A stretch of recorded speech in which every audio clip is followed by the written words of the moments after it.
Hola mga katropa. Ito, meron lang tayong konting sharing regarding ito sa mga papel na pinipirmahan natin. Unang-una diyan, bago po kayo pumirma sa isang kasulatan o isang kasunduan, siguradong naintindihan ninyo kung ano yung content ng papel na pinipirmahan ninyo. Lalo na kung ito ay ipapanotaryo nyo. Ngayon, kung hindi kayo diskumpiyado kayo o hindi klaro yung sa content ng papel na pinapapirma sa inyo, mas maiging kumonsulta kayo sa abogado bago kayo pumirma.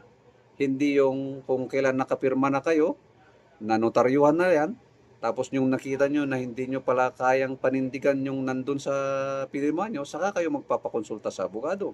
Mahirap na pong ayusin yan.